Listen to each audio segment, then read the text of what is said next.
Allahu, Allahu, Allahu, Allah. Allahu, Allahu, Allahu, Allah. I want to welcome each and every one of you again, formally and officially, to this live talk show. The name of this show is Voice, VOICE, and it stands for itself. Voice of Interfaith Community Expressions. So you feel free to voice your opinions, express yourselves at this program here. So without any further delay, I want to introduce Deacon Norm Carroll, and what I'm going to do, I'm going to ask them to introduce themselves and say who they are and where they're from, rather than I doing that. So I begin. You can take the mic off the stand so you can have it in your hands and just pass it on. You will do the same thing here. So, Deacon Norm Carroll. Yes, I am Deacon Norm Carroll, and I'm here as from the St. Benedict's Episcopal Church in Plantation. Years ago, I studied to be a priest in the Roman Catholic faith, but whether Catholic or whether Episcopal, I'm of the core belief that we all belong together, and that we all must stand together for the cause of peace. And we have Reverend Dr. Grace Telesco. Assalamu alaikum. Alhamdulillah. My name is Reverend Dr. Grace Telesco. I'm from the Darshan Center for Spiritual Evolution in Wilton Manors, and it is an interfaith center and also Sacred Journey Interfaith Seminary, where we train folks who are called to interfaith ministry. I'm also a retired lieutenant NYPD after 20 years. Thank you for having me. It's a pleasure. Thank you very much. And we'll ask my friend on the right here, Reverend John White, to do his introduction. Good morning and assalamu alaikum. I am excited and honored and humbled to come next door. This is my second time. I've shared one Friday, slid in the back, and was tremendously blessed. I am just leaving Ghana and Paris and Amsterdam with a group from my church, and tomorrow I'm going to Haiti. We are excited. I am grateful for our partnership. We share parking lots together, and we've never had any issues. Somebody ought to say amen. I know it's Sunday. Y'all can say amen. I know. Can y'all say amen? Somebody say amen. Amen. Right, thank y'all. Amen. Y'all made me feel so much better. And we are excited about being here, and I'm happy to be a part of this dialogue. I'm the pastor of the Emmanuel Temple AME Church, which is right next door. We are a church that's be 6 years old in April, and we are happy to be with our brothers and sisters from other mothers and fathers. Amen. Thank you very much. Rabbi Mark Weiner. I think I'm the eldest of the panel. I'm going to be 75 this week. It's a pleasure to have you. Thank you very much. Inshallah, I'm going for 120, just like Moses. Inshallah. Assalamu alaikum. It's such a pleasure to be back with you here and to be with my trusty sidekick, Sheikh Shafayat. I really love this place. There are a number of my fellow Jews who think I spend more time in mosques and churches than at synagogues. But it doesn't matter. I was a synagogue rabbi for 43 years. That was my day job. But my night job and my passion, since I was a little boy, I was born in Utah and I grew up in Texas, so I'm a Jewish cowboy. And since I was a very little boy, and I once was a little boy, I was very much into being a Jew myself, but I love talking with people of all different religions and getting to know them, getting to understand them. And over the many years of my very rich and wonderful life, praise be to God for that, I have spent a lot of time building bridges and building partnerships in which people could live together in mutual respect and celebrate their differences. That's as much a part of my faith and my worldview as is my own deep commitment to the Jewish tradition. And I don't see that as a conflict whatsoever. The last 20 years, I have specialized in Islam. I studied with 6 Islamic scholars in London who were all graduates of the great Islamic University in Cairo. And they studied with me, and we all learned to build together. So I'm really privileged to be here, really delighted to be a part of this conversation. Thank you very much, Rabbi. And those of you who are aware of the program and would have received one of these flyers, you would know that the topics of discussion on this live talk show are very interesting topics, realistic topics of what's happening around in America, in the world today. But because we're in America, we will focus on America and what's going on around from an interfaith perspective, because we got the interfaith leaders here. And I don't think I need to introduce myself. Everyone knows me, Sheikh Shafayat, the Amir and Principal of Darul Uloom Institute here, and the Alhikmat TV, the founder of Alhikmat TV. We got the entire crew around. As I said before, we are live on Alhikmat TV, on YouTube, and on Facebook. And we have been working very hard by the mercy of God Almighty to keep this network going. And we want to say a special Jazakallah. May God Almighty bless all those brothers and sisters who have been very influential and very helpful in making this Alhikmat TV network successful, that people all over the world can view our programs, our sermons, our lectures, and different educational programs. It has been very beneficial because one of the questions that a lot of non-Muslim friends have always had is, are you guys, or are you Muslims, people who talk nice in churches and interfaith programs, and then in your mosque and in your religious places and with your Muslims, you are all against Christians, Jews, Americans, and the West? And I kept on telling them no. And that was one of the things that motivated us to go live on our sermons, so that the world outside can see it's uncensored, so everyone can see what we say here, what we preach here. It's the same thing we say out there. And you can go on YouTube or Alhikmat TV or Facebook, and you can verify that. So today the topics are race and religion in America. Some interesting topics, and you would have known that played a major role in the elections and the various elections over the years that take place in America, especially the last one. We're also going to talk a little bit on gun violence in America. So I'm not going to go and ask each one of the panelists to speak a little bit. I'm not going to do that and then open the floor for questions. It's a talk show, so we want everyone to be part of this. Feel like you're in an Oprah Winfrey talk show here this morning. Just say what you want to say, how you want to say it. I know you will not use any obscene languages. We don't want to say anything bad about anybody. We want to be constructive and intellectual. All right? So we will leave the floor open now.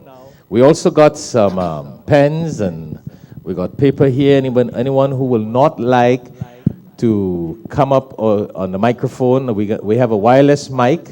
We have a wireless mic that we're going to pass around. Just raise your hands and one of our ushers will bring it to you. And you can feel free to ask your question. And as you ask your question, please hand the mic back so they can pass it to the next person. And that, in the meantime, the panelists will be answering your question. All right? I'll start. Okay, we got... I'm concerned about the America that I'm living in right now. When it comes to people of color, minorities, I'm very concerned that we can't, in my words, have a Rodney King spirit. We can't all get along, regardless of who we worship, how we worship, where we worship. that we can agree to disagree and not let our differences divide us for the common good. I'm particularly in the person who's sitting in the White House and the divide and conquer tactics. The recent tweets against our Muslim brothers and sisters. That there's an adage that says that when I came for the Muslims and nobody said anything, and then when I came for the Jews and nobody said anything, and then keeps going on with different groups, and then no one was left but us, and nobody said anything. I'm concerned that people in the majority community are not speaking out when oppression happens. As a student of history, in the civil rights movement in particular, Jews as well as some of our Protestant brothers and sisters were a big part of that movement. Why can't we start another kind of movement that combats the foolishness and the shenanigans that's going on social media in particular? That's my 2 cents for right now. So I would ask any one of the panelists who would like to respond to that, and then again we'll open it up to the floor. Glad to. I want to second everything that my black brother here has just said, because I agree with every word that he said, including his great concern. What I want to emphasize, though, is how important it is for all of us to be hopeful, to resist, and to be resilient, okay? Hopeful, resilient, resist. Those are the 3 words that I want to emphasize. Because I've lived such a long life, I've been through a lot of things in this country and in this world, and I've experienced a lot of things in a lot of places. And though I can recognize this is a bad time, I've experienced worse. I grew up in the segregated South. I went to a segregated schools. I was the only white boy in the NAACP Youth Council in Texas. And I was a sit-in leader, and when I was a chaplain in the United States Army, I was an anti-war demonstrator and worker, and I've been through a lot of things. I've earned my stripes. And I think it's really important that we be hopeful that when we work together, we can accomplish things. We need to have the steel resilience within ourselves to stand up and to resist the hatred which is against any other in our society. And I think we have to recognize that the way that we're going to do that is precisely as the Reverend said, by forming coalitions of decency to work for mutual respect, to be focused on what we're working for, and to not permit words of hatred to be espoused toward anybody. We have to stand up together against racism, Islamophobia, anti-Semitism, Christophobia, which is hatred of Christians, which there is some of. And we have to recognize that every single one of our groups has a fundamental problem within. We all have a conflict within our different religious groups between fundamentalist extremists on the one side and moderates. Without any equivocation, I say we have that problem among Jews. We've always had that problem. We have the problem big time right now between fundamentalist extremists on the one hand and moderates. Moderates of all groups get together, and we are overwhelmingly the majority of people on the face of the earth. But a lot of time we allow the extremist fundamentalists to seize the public spotlight and to be the ones who are always speaking on television and are always written about in the newspapers. So we have to publicize these kind of events, and we have to speak about these kind of events together, where we work together, we link arms together, we stand up for each other. Those are the principles that we all should espouse. So I suppose that we have already accepted the fact that there are a great amount of race around us. So we have passed that stage of asking the question, do you think race exists? So based on what the rabbi has said and the reverend, we have already passed that stage. Now we're talking about the solution. So I'll pass the microphone on again now to the deacon and reverend for your comments, and please get your questions ready, the audience. I couldn't help but remember back a year ago when I was considering my vote, and I was considering whether to vote Republican or Democrat, for a male or a female, for Clinton or for Trump. And then I realized that I did not really have an accurate standard by which to judge these two. So I retreated into my solitary self and came to the realization that we must select our candidates according to two standards. One is competence, and the other is truth and compassion, kindness. I'm not going to tell you how I voted, but I will tell you that these standards are eternal standards, particularly the latter, so that religion does have a role to play in politics, a direct role, because it directly affects the politicians and how they think and the decisions that they make. Standards also apply to the worth of a nation. And so I couldn't help but remember last year that in Japan, there were 50 who were murdered by guns. In Europe, in each nation of Europe, approximately 150 were taken by gun violence. And then in Canada, it rose to 200 for the year of 2016. And in the United States, over 10,000. Something is wrong. And so as we look within our own hearts, we must analyze what's going on there. How can I help? And so this morning, I'm ready to announce that I shall not ever have a gun in my possession, that I shall never have a gun in my home, because I believe we must reach out to each other in trust, not with bullets and not with hateful language, but with the truth of our God, of Allah, of Adonai.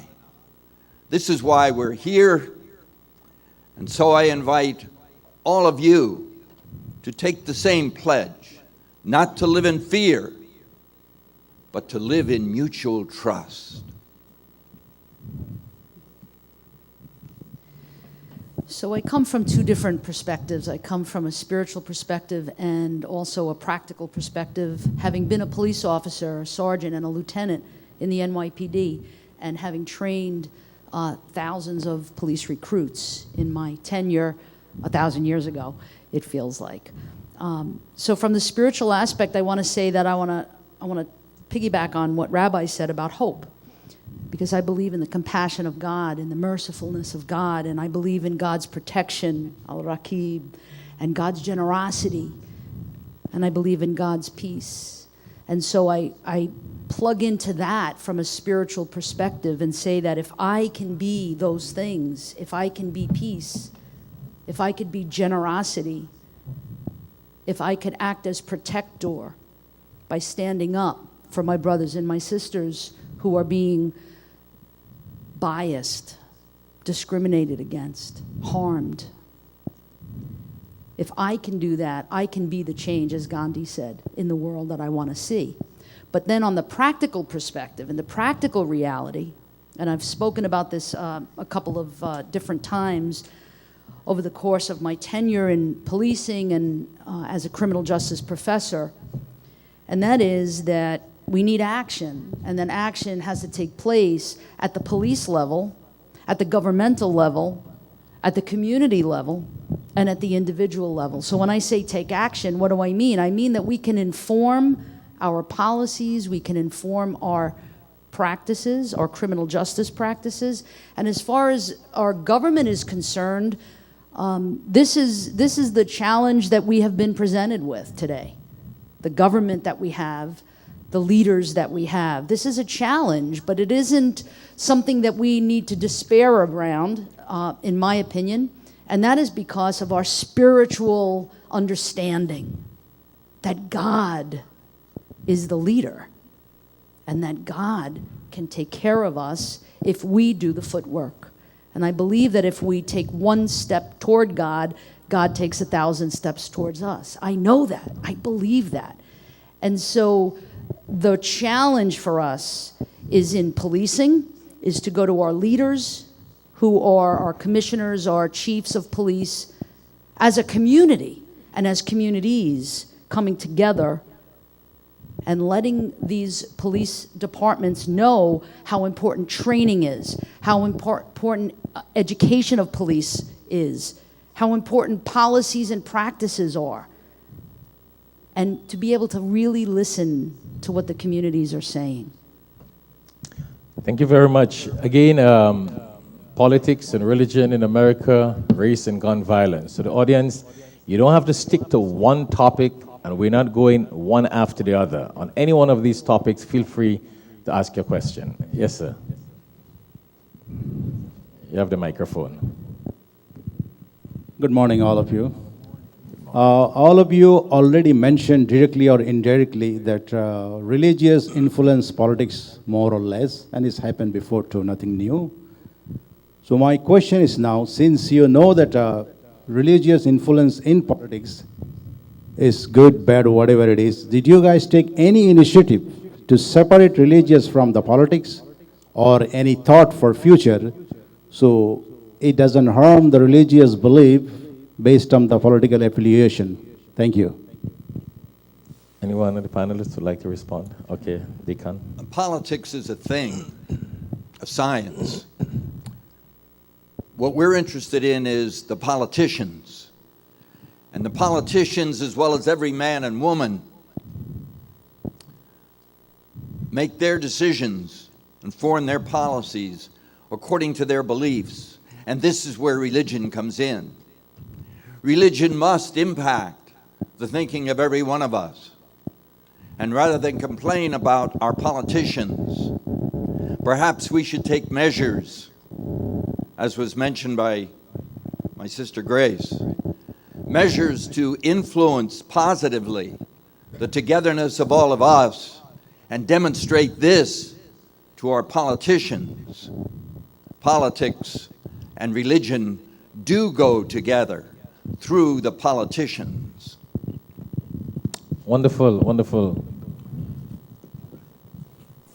There's no way of separating politics from religion, but it's very important to protect the life of our polity, the entire society, against any kind of illusion that any one politician or any one position possesses all of the religious truth. And what we have, which is very destructive right now, is we have certain positions which are being taken by politicians who are claiming that their position is a result of their religious faith, and that their religious faith certifies only one position.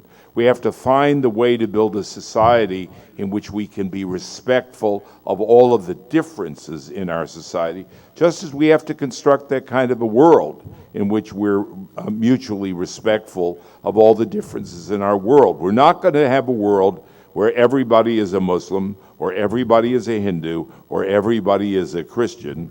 Certainly not where everybody is a Jew, God forbid. Let me tell you, when Jews take control, they start fighting among themselves just like Muslims. It's a great, great reality. And I want to remind all of you, Dr. Grace mentioned Gandhi, and really one of the prophets of the modern world for all of us.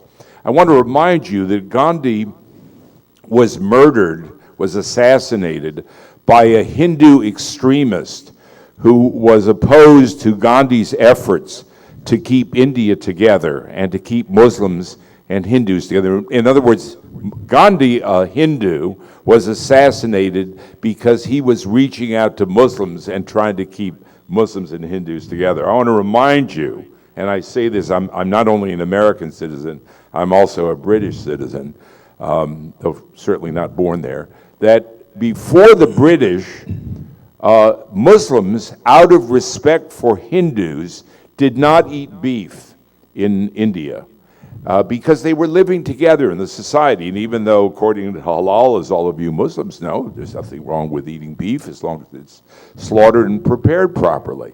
But out of respect for their Hindu Hindus who lived in the same society, they said, we're not going to do that because we want to be respectful to our Hindu neighbors. Now, that's the kind of society that we have to build, where we have each other's backs, we respect each other, we stand up for each other, we stand up for the integrity of each other. Now, I want to touch on one other thing.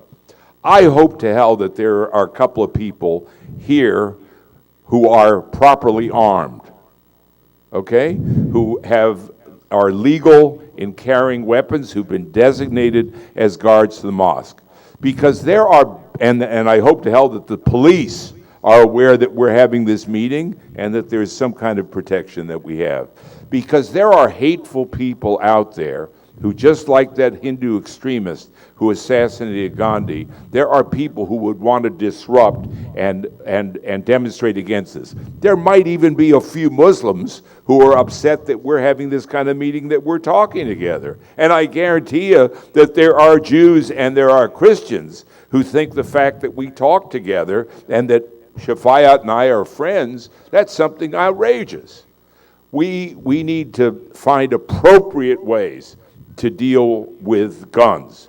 We're not going to be able to ban weapons the way that they have in Britain. And as I think the deacon said, there's just a tiny number of gun murders. We actually have close to 35,000 people who are killed by guns in America. And we have more guns per capita than any society in the world. We're not going to be able to get rid of them, but we have to work together to get better control. And if there is no way that I want to live in a place in America where the police don't have weapons. I like that in London. They did that very well. But here, we need police that are armed, and we probably need protection for our religious institutions, unfortunately, because there are people out there who hate us and who'd love to take us down and love to attack us, and we can't permit that. So I think there's a kind of a balance. I was a sharpshooter when I was a kid. I was an Army chaplain, as I said. I had my marksmanship merit badge as a Boy Scout. I was even a member of the NRA, and I've been a police chaplain my entire career in one place or another, including in London, including in New York, and I'm the chaplain to the sheriff in Palm Beach County right now. So, I'm not afraid of guns in the right hands, in the hands of the military, in the hands of the police, in the hands of designated, licensed, trained guards that we need. But the proliferation of guns, the ability of nut jobs to get guns, is something that we got to work on together to shut down. I know that politics and gun violence and religion are such interesting topics that there will be differences of opinion. And that's one of the reasons why we decided to talk on those topics, which are topics that create a lot of, that provoke the minds of people in America. You'll have a lot of differences of opinion, and hence the reason why we wanted to bring our religious interfaith leaders today on this program, to voice your interfaith expressions on these matters from a learning and educational point of view, because we live in such a society, and it's important that we have a balance and we understand. We kind of change that. We will always have to agree to disagree and understand and accept other people's opinion. But the bottom line is we live with love and unity and understanding of each other. Okay, we have the reference. I am, in response to my brother, I'm concerned that non-persons of colors extremists are given a pass, but persons of color extremists are not. Those who are part of the Ku Klux Klan would say they are Christians. They're given a pass to hold tikis and hold marches in Virginia. But Muslim or other faith communities that have extremists, the president calls them certain names. But persons who look like him, who do violent acts, get a pass. I have a problem with that. We know how you voted. Okay, yeah, exactly. We do know how I voted. You know how I voted. I'm struggling with. I struggle with that. I struggle with that. I struggle with the fact that when I'm here at work on Friday, there must be a police vehicle in the front of the mosque to deter anyone from doing any violent acts to people who want to worship their God. Just as much as I struggle with when I went to Charleston, South Carolina, to Mother Emanuel, where I preached, where I worshiped, when a person that didn't look like them came in and committed violent acts. Why do we have to have police protection in places where we worship, where we welcome others, because of the society that we live in, that we can't agree to disagree and be okay with that? Okay, so let's get a question from the audience now. Yes, could we have the microphone?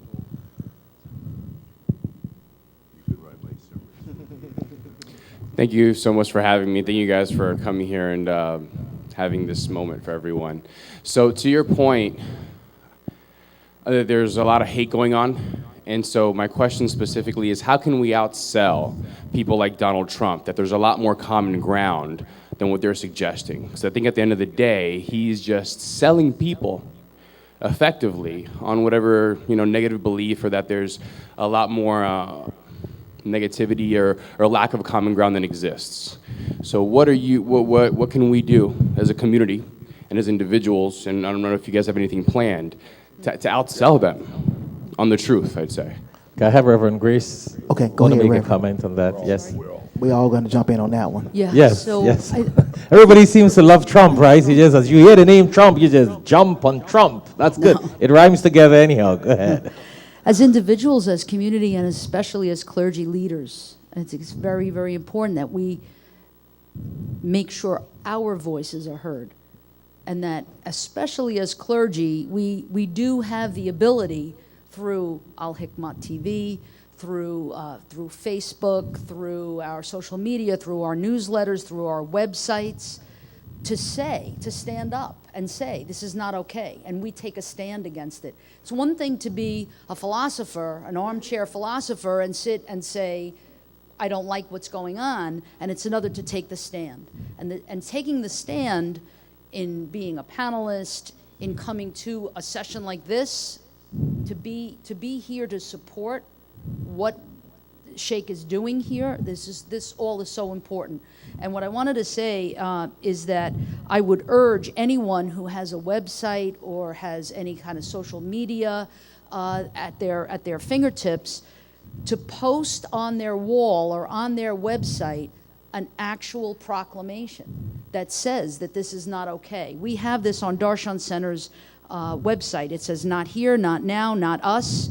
We say no to the current political discourse that would have citizens and residents of the United States acquiesce to a policy of discrimination based upon one's religious affiliation. And we signed that actual proclamation in December 10th, 2015, so this is the anniversary of this. But it's important to keep on saying this. It's important for us to make a stand, no matter what. Exactly what Rabbi said earlier about when they came for fill in the blank. We have to stand up for our people of color brothers and sisters who are, and you're exactly right in saying that there's a different standard, and that's not okay. It's not okay for that to happen. We have to stand up and do something about it, and I believe that getting involved with our police departments is the first step. As a community, we can go to police departments and we could become part of the dialogue. And that comment is coming from someone who has how many years of experience in the police? 20 years as a police lieutenant in NYPD and very involved with educating police recruits.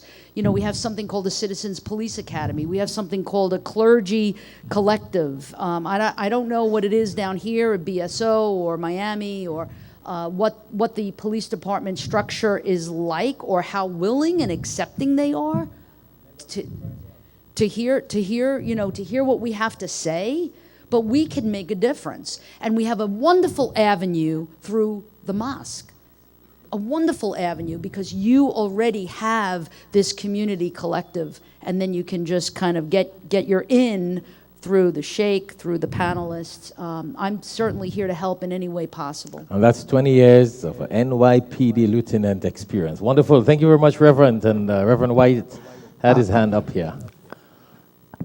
For me, I have not seen the majority communities come out against these issues in major numbers. I'm concerned about that. I was one of those persons who didn't think Trump was going to win. And in the words, I was fooled like everybody else. But I'm concerned now that I don't see the majority community speaking out against the foolishness. And it's like it's okay that we get a pass, that nobody speaks up.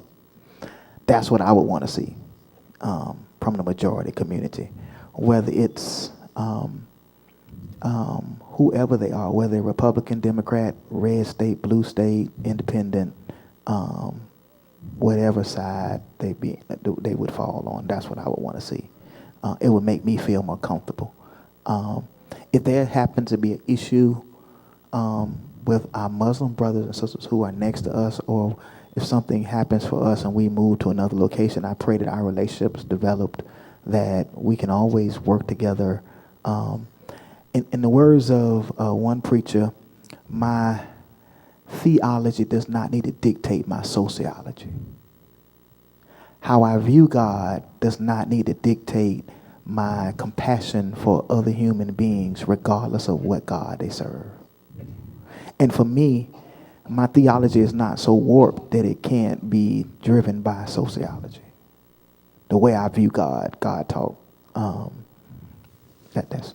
So while the rabbi is making his comments, those of you who have a question, please raise your hands so the brother with the microphone will know to pass the mic I for you defer to accordingly, my okay? handsome friend here to my left. So keep your eyes on those hands that went up, Brother Shamir. Go ahead. Okay, so you're gonna. I defer to Okay. him to ask a question. Okay, we got a question here, Brother Shamir, in the front here, and then we got one in the back there also. So.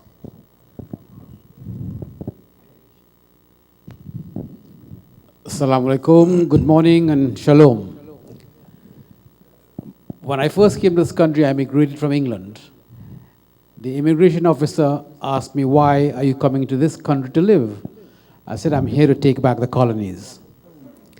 And the reason why I made that statement, I made that statement, because of the division that's happening in this country, I found that the leaders and the popular leaders in this country, the church leaders, the evangelists that you see on television every day, preaching to millions and millions of people, are not making an impact in this country to bring the people together.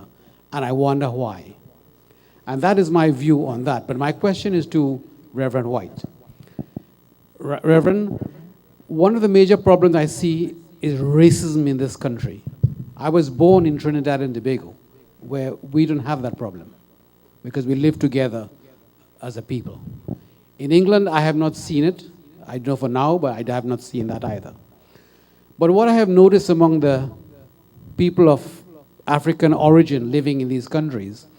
For some, one of the main reasons I think the problem may lie in that because there's so many single mothers that I know personally with children with no role models in the home. And as a result, they are not pushed to excel or to succeed or to move into academic lines. And as a result of that, you find that the crime in these countries among the population, the immigrant population or the non-white population, the high incidence of crime is higher among the black community. Could you tell me why this might be? I'm gonna let you start, Rabbi, and then I'll Feel come free. back. I know it gets a little hot, I but gotta- anyhow, that's why we are here. on- That's why we are here to get the questions and answers. The African American community that we have in this country is the product of one of the two original sins of this society. One being the treatment of people of African origin who were brought over here in chains to be slaves, and the other original sin, which was the treatment of American Indians. Now, contrary to the way that Caribbean people of African origin were treated, there was a systematic effort during the period of slavery and then following in Jim Crow to destroy the spirit, to destroy the soul of African Americans, not just to use their bodies. The products of that we experience in the African American community with all sorts of social problems, and nobody is more aware of that than African Americans, but it's the product of hundreds of years of oppression and maltreatment and really destructive kind of things. In the Caribbean, in contrast to the United States, families were largely kept together. There was much more freedom to continue to observe African traditions, including African religious traditions. But in America, they tried to destroy all of that. Families were deliberately divided up, were deliberately sent in different directions. So, I mean, any kind of a condemnation of African Americans based on the statistics of crime, when you've tried to destroy people for 400 years, sometimes they have certain social problems as well as economic problems that create problems for all of us in our society. But we need to massively, as Americans, own what we've done. And I don't know what England you lived in, but I lived in a very racist England that was filled with bigotry. As a British citizen, I voted to remain in the European Union, but the vote to leave the European Union in Britain was the product of the same kind of racism which has produced Donald Trump in the United States, a racism which was anti-immigrant, which was anti-race, which was anti-Caribbean. The Africans in Britain are largely of Caribbean origin, and the bigotry is rampant there. I'm not saying we don't want to have a contest as to who's worse, okay? But the bigotry is there as much as any place else. So I just wanted to take up the cudgels for my African American brothers in this country and say, no way am I going to permit condemnation of them because of the products of the oppression over these hundreds of years that they've been here and they were brought here against their will. I celebrate that they have produced some of the greatest leaders of this country, including Martin Luther King and including, I would say, Barack Obama. I celebrate the great contributions to cultural life in America of African Americans, that despite their oppression, music in this country, culture in this country, and religion in this country. I grew up, I would go to synagogue on Friday night and Saturday, and I went to black churches on Sunday morning. And if I know how to preach and I know how to pray, it's because I learned it there.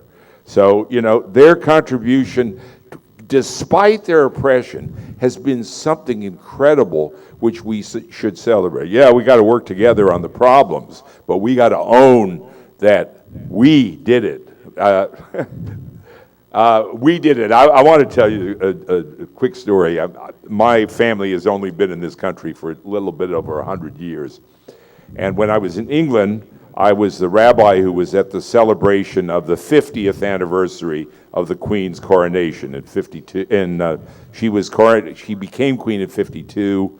She wasn't coronated until 53. So I was at Westminster Abbey. And the BBC called me in to asked me how I felt as an American celebrating the Queen when 250 years ago my ancestors overthrew George III.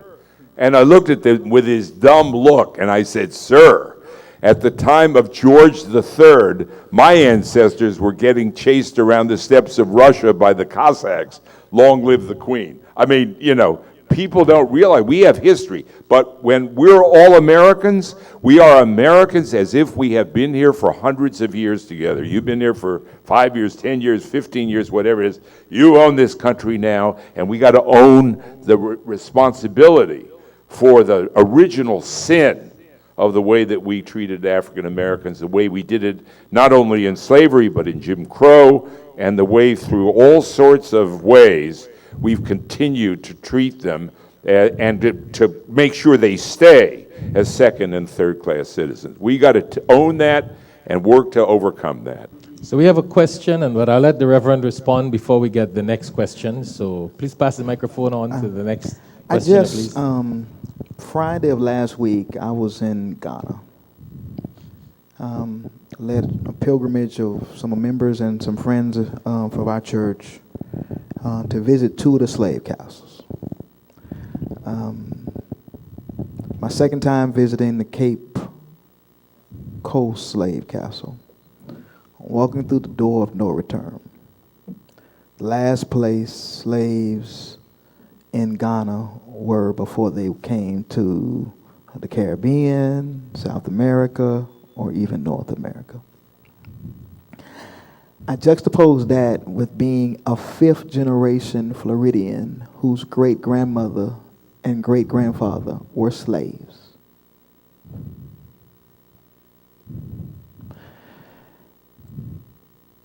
And that 1 out of 4 slaves made it to the new land. 3 out of 4 died in the Middle Passage.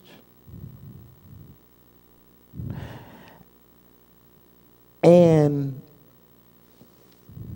the systemic injustice against African Americans in this country is not like anyone else, closely second only to the Jews. It's not a contest. We want to. Right.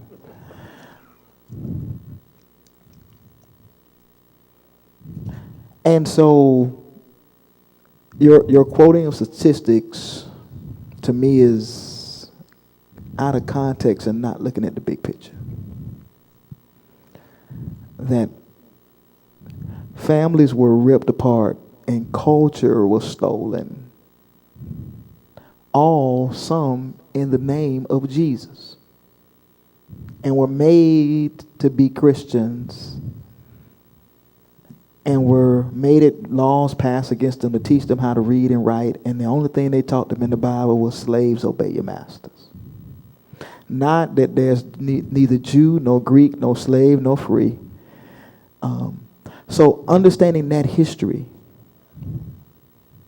and that 8 years ago, the viral attacks against Barack Obama by the present president, and 8 years later we elect him. Which says to me that whiteness trumps everything in this country. And I would dare say white maleness trumps everything in this country. So do we have problems? Yes. But when a system has been built to not to crush you, but to destroy you, and you still fight through that and accomplish great and wonderful, marvelous things, I think it says a lot of the testimony of the people of African Americans in this country. I think we can't take those things out of context. If I have no skills to find a job, and so I decide to go the criminal route to feed my family, I go to prison, I come out, I have no way to get a job because I have a record. I can't vote. And if I do get a job, the cost of living is so tremendous, housing is so tremendous in South Florida, then I'm stuck in a vicious cycle of poverty. While I've traveled the Caribbean, and the entrepreneurial spirit in the people in the Caribbean, well, regardless of the country, is tremendous. Because they have no other choice but to be entrepreneurs. But when you don't have that push in America, then you, and when I can't get a loan, even though I may have the proper credit score because I'm a person of color.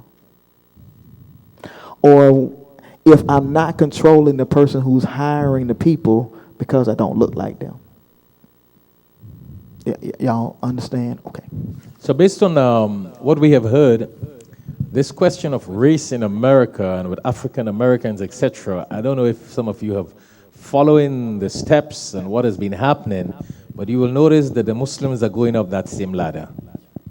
That same sort of suffering that African Americans faced here, we are seeing the same kind of racism being,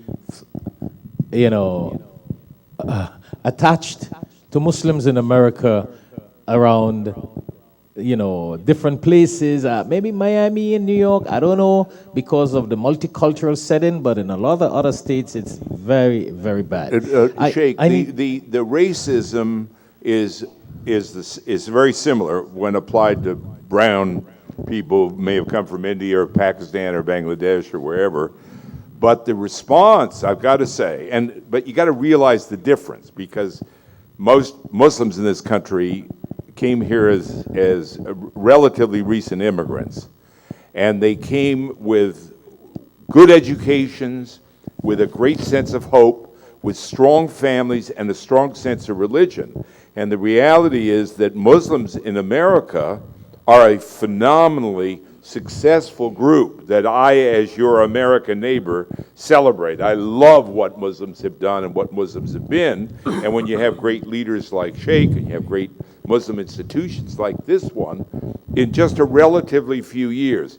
So it's not, even though the discrimination is similar because people are racist and people who are bigots find a very easy movement from target to target, Muslims have responded with that inner sense of pride and resilience. I spoke at a mosque about a month ago in Dothan, Alabama, and every single man in that mosque was a doctor. I asked a 9-year-old girl, Muslim girl, wearing a beautiful hijab, and she was lovely young woman. So I said, are you going to be a doctor when you grow up like your dad? She says, no, I think I'm going to be a lawyer.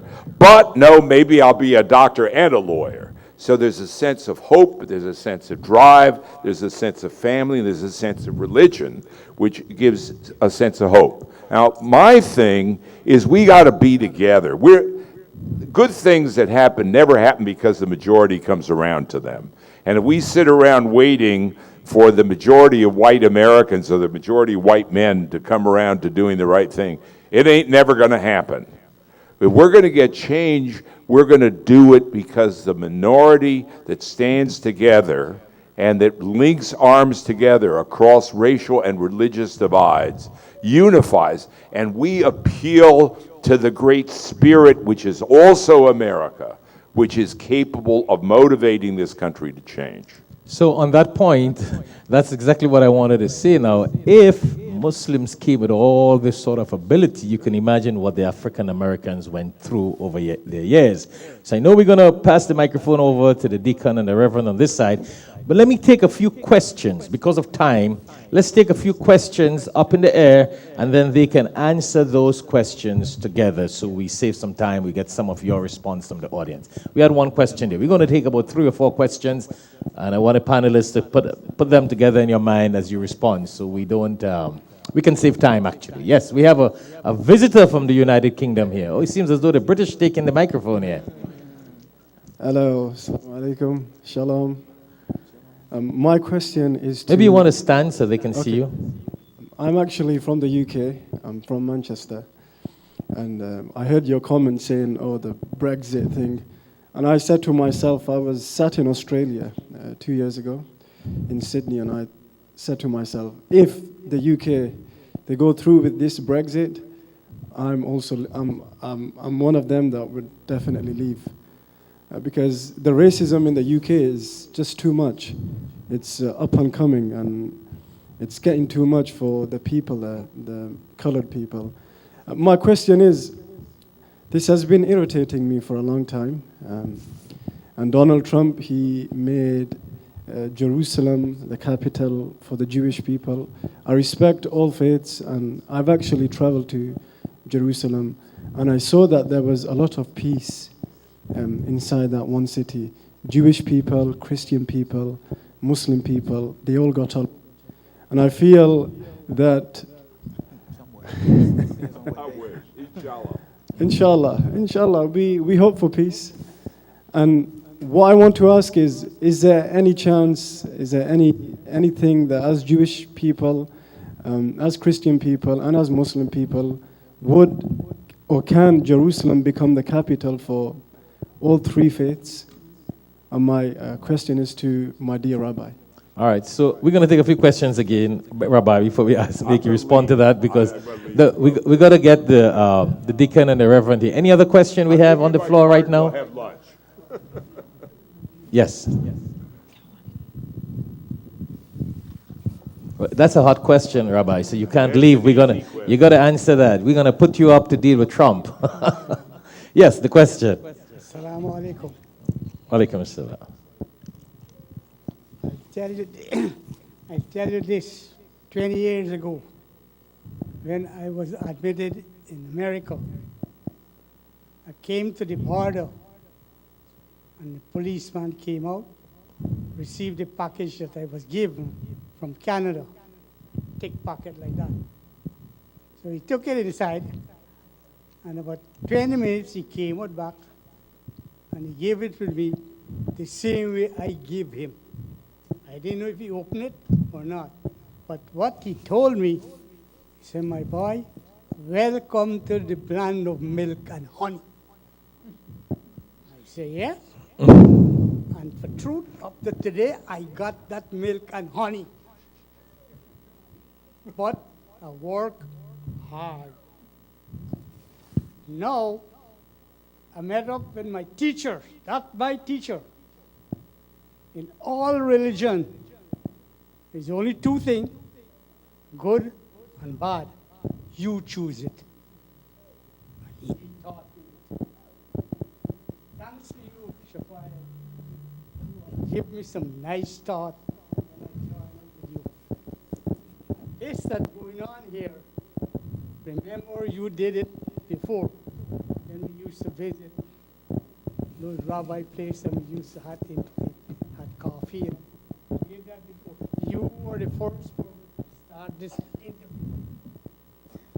Alhamdulillah, you built it so good that I today will see this. But what we need more of these people to come out. Put it on the internet. Thank you. Thank you very much. Any other question before we pass the microphone over to the panelists?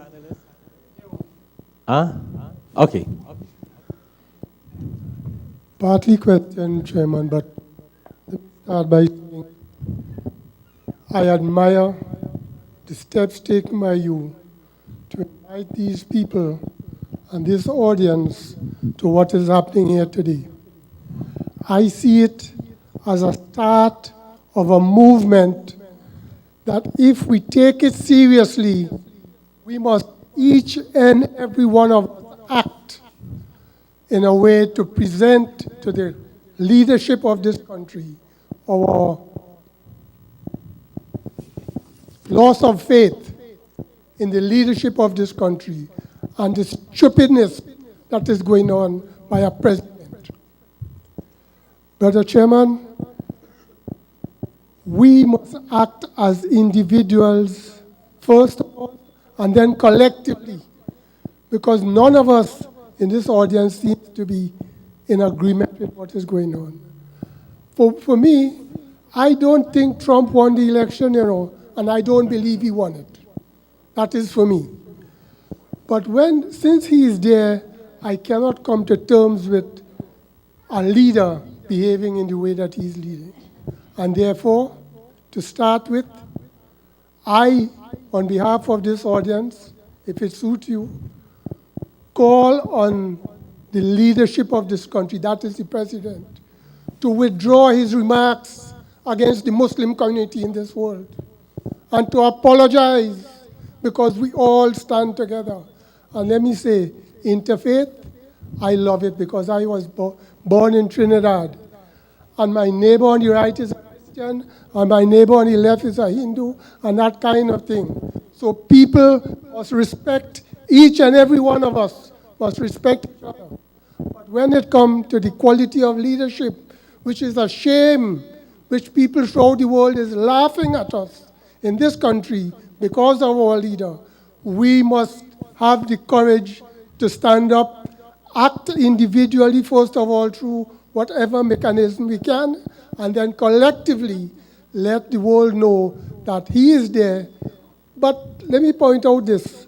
Perhaps that leader, Trump, is there for a reason. And the reason I think he is there is for us to open our eyes. Alhamdulillah. Thank you very much. We have another question, and Brother Hanif did not tell you he is a former member of parliament of the government of Trinidad and Tobago. That's why he sounds like a politician, right? Yes, the next question, and then we'll come back to the panelists. Yes. I got to apologize on behalf of the rabbi. He did have a previous engagement, and he had really and truly begged and insisted that he get permission to leave at that time. So, yes, the question in the back. Thank you for allowing me a second question. So I don't want to discount the value of standing up, God knows, and unifying, especially in the face of just being, bullied and discrimination and so forth. But I wonder if you guys can also share just any programs you have, whether now is the right forum or after, where we can also not just stand up, because I feel like when we stand up, other people stand up in defiance as well, and can sometimes be confrontational, but also to reach out, right? So I think of the places that I visited in the last few years, this very remote parts of America, like Central Florida and Mississippi and places like that, where I know if we stand up to them, they're just going to stand up in defiance as well. And I think it's because of they'd say that they're educated, but they're educated in things that we'd say are negative, right? I think it's about knocking on their door and breaking bread with them and showing them love, just the way that you have shown us love today by breaking bread with us, and inviting us here. So if you have any programs like that, because I think while standing up is important, I think if you don't do it, reaching out with love, it can also be dangerous. So if you guys have any suggestions or recommendations on how to better do that, it'd be well received. Okay, we got two more questions again, and then we're going to pass it over. So you guys got to do some memorizing on these questions. How could we make Jerusalem the capital of all three faiths, have more events like this?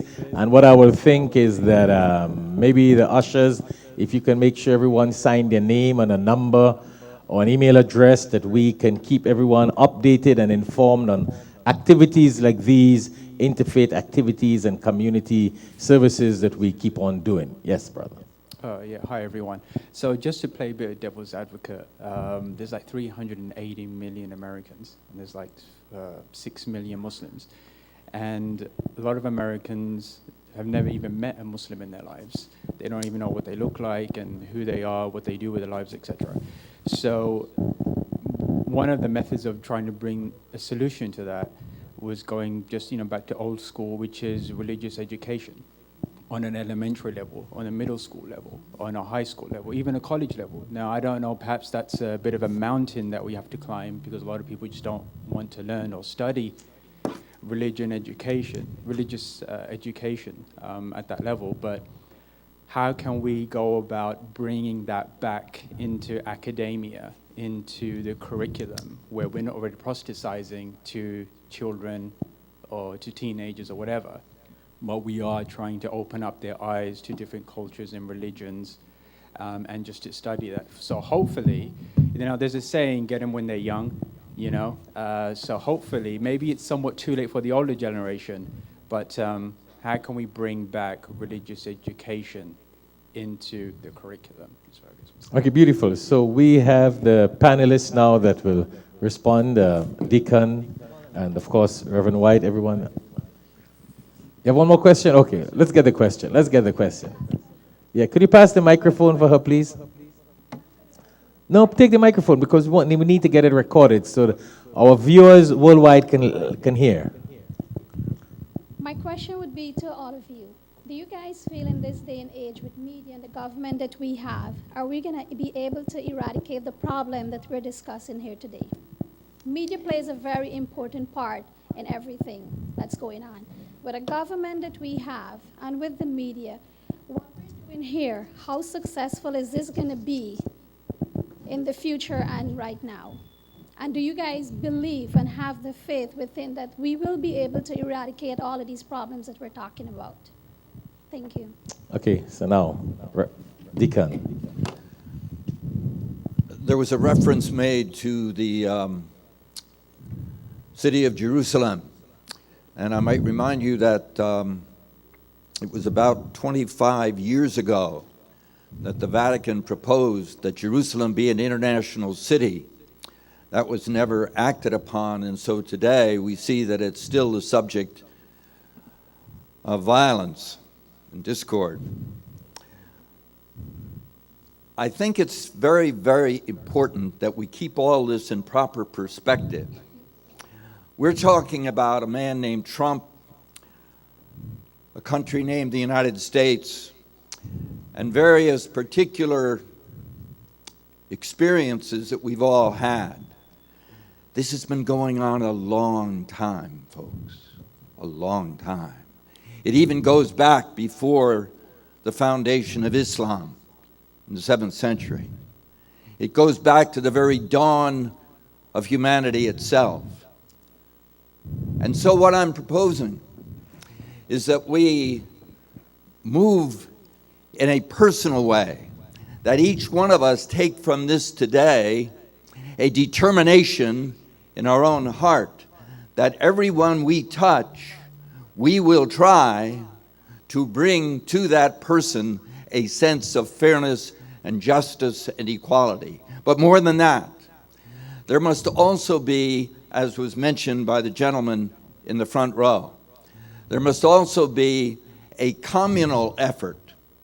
And so what I'm proposing today is that we have representatives from the major religions in South Florida, and that we come together.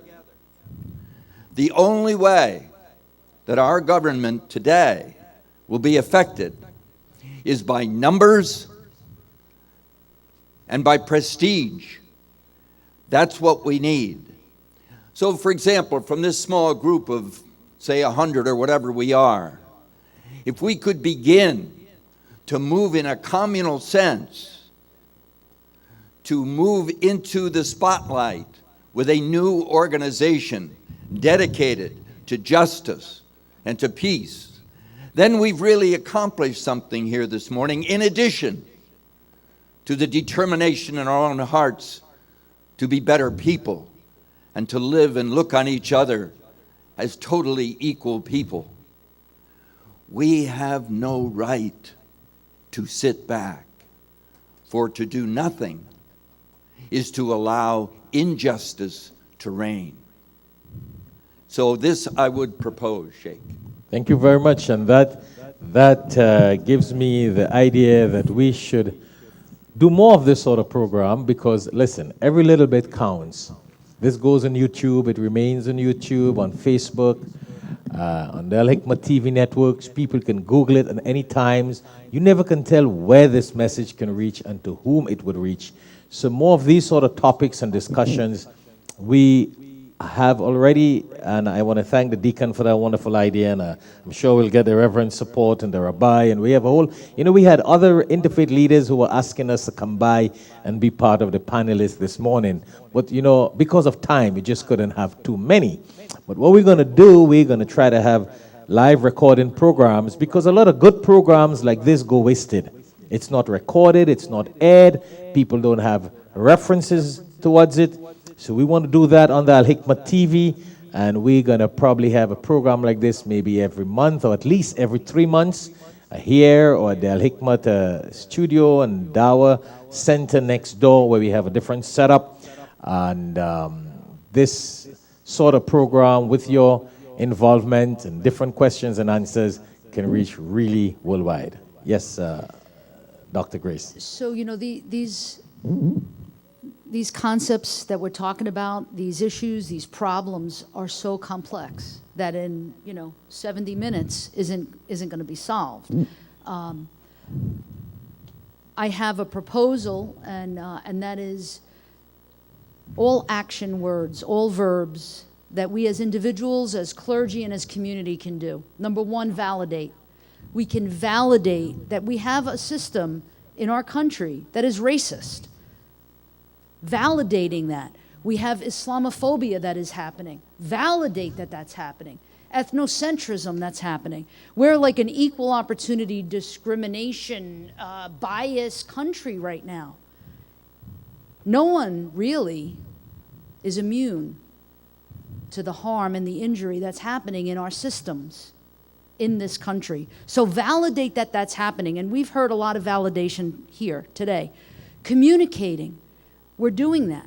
We're communicating. We're listening. We're talking. We're giving our opinions. But we're also communicating and listening, really effectively listening to each other. The police, the community, the government, the community, the clergy, the congregation. Coordinate and collaborate. Coordinating and collaborating, and I totally agree 100% and would be completely willing to come back and do some more work, some more listening to the injuries, listening to how people are feeling discriminated against, and doing something about it through education. And so someone had raised that about this curriculum, religious education curriculum, and requiring that in our colleges, requiring that in our police academies. We have Sacred Journey Interfaith Seminary where we teach people all about the various religions. And they actually come here, our students come to the mosque, and they learn about what is Islam. So education is important. Validation, communication, collaboration, and education. And with God's help, nothing is impossible. I believe that. Thank you very much, Reverend White. I don't know if we need more organizations. Do we need to have people rallying around common causes? One of the things that I want to talk to later is how can Emmanuel Temple and the mosque collaborate on doing something that the community can see, two different faith groups doing something for the common good. And then it begins, how can we start dialoguing and not just going into our places of worship without the usual hellos, good morning, good afternoon, but how can we work together to fix some poverty issues with resources? I often, we had a discussion 2 weeks ago at our church on the role of the black church in 21st century. And I often reminded, and we did a live, Facebook Live, as well as on our app, on our website, with several persons. And one of the things I reminded everyone was that the black church was not in lock stock behind the civil rights movement. The Baptist church split over King's social justice agenda. And so you're never going to get everyone together, but that does not mean that things can't get done with a small amount of people who really want to get something done. And so I think it becomes, can we get some people that we don't have to create an organization, which means that we got to have a president. We got to have all of these things. And can we get some people together who want to do something, and then let's do it, and not have bureaucracy and too many barriers that hinders work from being done because it's an organization, and let's create a movement. Okay, thank you very much. So, it's 12:45, and we had a mark that the program will be a 1-hour session from 11:30 to 12:30. But because I know we had the questions and the topic have been going very interesting, or the various topics, we went on a little 15 minutes more. But if there is any more questions, we could take 1 or 2 questions again, and we will then let the panelists give their few words of a couple seconds of conclusion remarks, and then, we'll go back for the brunch. It's still time. There's some of you who came late. Some of you probably didn't eat enough before, and I'm sure there are a lot more refreshments in the back. So we have a lot of time. We can go back and socialize and meet, because I think that's one of the problems. We need, in addition to talk, we need to eat and drink and socialize together, so we better understand and know each other. So we're going to take these questions together and have the answers and conclude in this next session. So please stay tuned for a few more minutes again. How many questions? We got another question in the back? One more question? 2 questions? 3 questions? Okay. I don't have a question necessarily. I'd like to commend all of you very much for organizing this this morning. It's been very informative, and I'm pleased to see as many people as we have. I believe that it's up to us individuals to talk about organizing this and organizing that, and that's possibly going to be successful. But I feel it's up to us to look at each other as my brother and sisters. And I think that's the only way we're going to start this format, is to take it upon ourselves, to look at each other and find the God that's within that person's heart, so that we can relate and truly relate and love that person. And one by one, it's got to be one by one. And we'll make it. We will make it. My brother. Inshallah, God willing. Thank you very much. Can we have the next question or comment?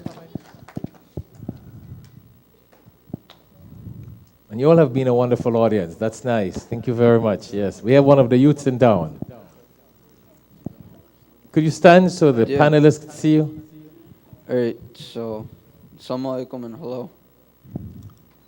All right, so in my AP Human Geography class, we're learning about religions, right?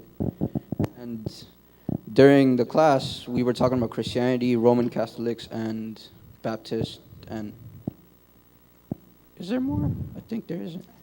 And so he went to Jerusalem, and there was like this temple for Jesus, and he said something like Catholics were guarding outside the temple, but inside there were Baptist people. Or it was kind of perplexing for him, and he was like, he wanted to know why, but nobody in the class knew. And right now I feel like somebody could help me, like, answer his question. Okay. So I could come back to him, be like, yeah, this is why. Okay, beautiful. So we'll have the panelists ask that question. Yeah. I think that's it. Any more questions? Or we have 2 more questions here again. Yes, the microphone there. Okay. Seems as though the youth's on the floor, so we'd like you to stand. Good morning.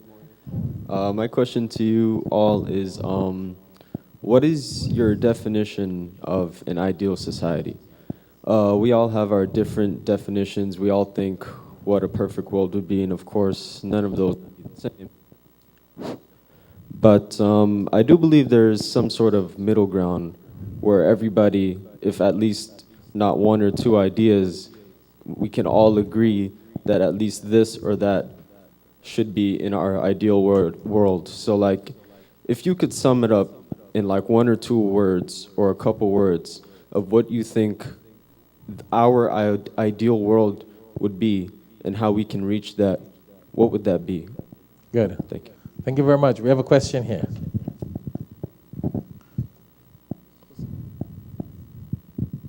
So that I suppose would be the last question, and then the panelists. Assalamu alaikum again. Alaikum assalam. It's not a question, it's a matter of fact, a support. I just like to support Reverend White. He just mentioned things need to do more and more often. What I say, instead of doing inside, a smaller version, can anyway we can do something together outdoor, bigger number, bigger scale. Maybe 1,000 gonna show up there. Hindu, Muslim, Buddha, Christian, all together in one banner. Know each other. I mean, there's going to be a more. Nowadays, what we are doing now, only we can see in the internet or whoever present here. But if you do something outdoor in big number, in a big banner, probably it will be more fruitful and it will be easy to know each other. Thank you. Good, wonderful suggestion, comment. Maybe we probably have an interfaith picnic together and invite everybody to a Sunday afternoon picnic, and the deacon bring members of his church, the reverend brings from her church and services, the reverend here, the rabbi, and families like to socialize like that. Sometimes they think that this is too formal, this is too hardcore, it's talk, and they always like to leave it up to the others to do. And then that way we may be able to bring families and children and families. And because, in my 40 years of this kind of interfaith work, I've realized that a lot of people want to do it, they love to do it, but they always believe others will get it done and they don't need to be there. And maybe a lot of talk sometimes is good, and we need to have the talk and the ideas and the suggestions, but just the mere fact that kids are playing together, and they're having a barbecue together. In that case, it'll have to be a halal kosher barbecue. And, they play games together. It may bring some of our Christian, Jewish, Hindu, Muslim, all these different faiths, families, youths, and kids together. And they will communicate later on and create a bond. And maybe they are the future leaders. Not maybe, yes, they are the future leaders. And maybe that bond will strengthen that sort of togetherness in the country. And I pick that up. What do you guys think about that? And we start with the leaders we have here. We're going to have a picnic together, all right? And bring all the faiths together to a real nice picnic. Not just talk, okay? So let's start with the reverend here, and then we'll conclude. But we can't call it a picnic. What will we call it? We have to call it something else, because picnic is a negative connotation for African Americans. Oh, truly? For us. No problem. You give your suggestion. What you suggest? You tell me your suggestion. We African Americans, the term picnic, from a historical perspective, some use that as a term to pick a nigger. And so we try not to use the term picnic. So we call it a fun day. Family fun day. Interfaith family fun day. All right? Keep the name. Interfaith family fun day on a Sunday. On a Sunday. Yeah. All right? Sunday afternoon, so we get Muslims, we get Christians, we get Jews. It does not affect any of the Sabbath services, because most of the time is in the afternoon. So we got a name. I think you had several great questions. The young man, I would need to know a little bit more before I could answer that question from my perspective. I would need to know a little bit more. I think, and I think that's pretty much. I'll let the other panelists take care of the questions. Beautiful. So you want to just give your closing remarks, a few seconds, I think, of what you feel of I'm excited about being here. I look forward to us having a private dialogue and discussing how we can work together. Thank you very much. Give the Reverend a round of applause, please. Thank you very much. Deacon. The question was asked, what is an ideal society? And I think we would probably agree that an ideal society is one in which justice and peace and compassion reign. But what we must remember is that this is a journey to an ideal society, one which we may never see, but one to which we are compelled to work. And so I would like to quote for you the following wonderful words A kind word with forgiveness is better than almsgiving. This comes from the Quran, Surah 2, verse 263. There's so much there on which to build hope in our hearts. And so as we go forth today from here, let us recall, individually we reach out to recognize injustice, the equality of all. And secondly, that we strive to form some kind of organization that will bring pressure on people who should have known better. Thank you very much. A round of applause. Thank you. Many great questions, and again, in a few seconds, very difficult to answer those complex questions. An ideal society. First of all, as my guru, Swami Jyotirmayananda, teaches and the Hindu scriptures teach, is that this is a mirage. This is not real. So it's kind of like an ideal world is waking up to the reality that we are God, right? That God is within us, and God is the reality behind the world. And if I can see God in you and know that there is no God but God, that's the ideal world. Now, all of that is great. How do we apply that in practical reality? And so these issues that we're talking about today are they're critical. We must take a stand. We must take action. And so the Darshan Center for Spiritual Evolution commits with the mosque and with continuing our relationship and our partnership to do whatever it takes to put this into action. Thank you very much. Give the Reverend a round of applause. And you know, we are just wonderfully on schedule. We got 3 minutes to make a 90-minute session. So this was wonderful. We had aimed at 30 minutes. We're just 3 minutes away from 90 minutes, and we'll conclude.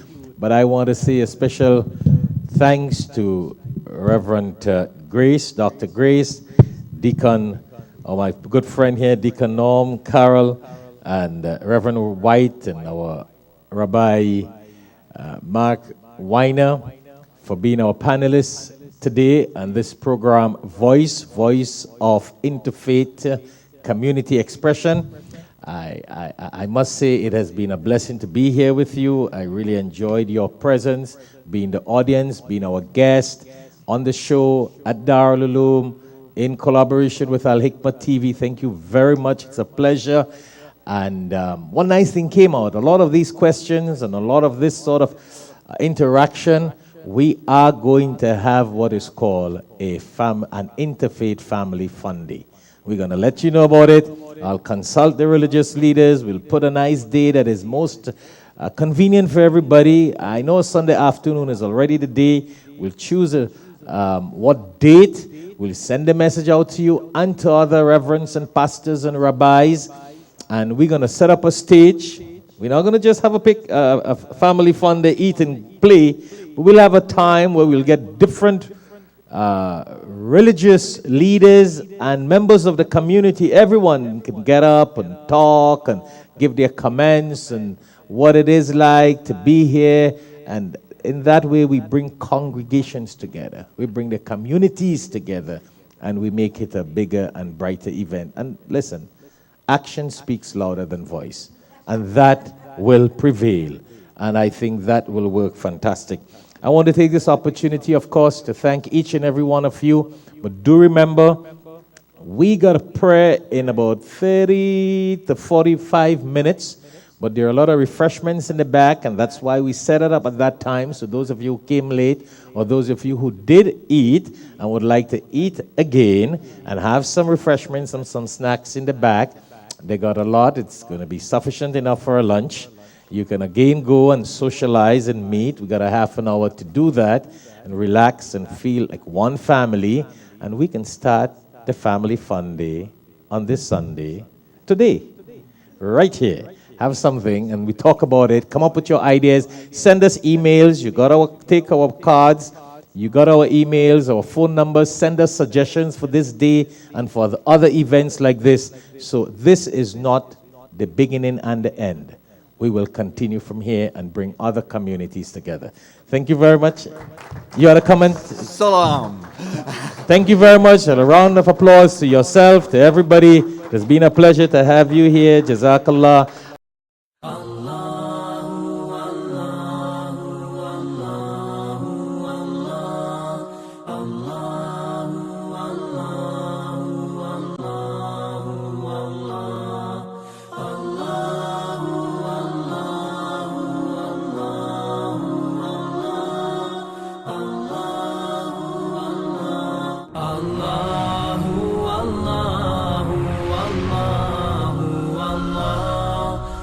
Allah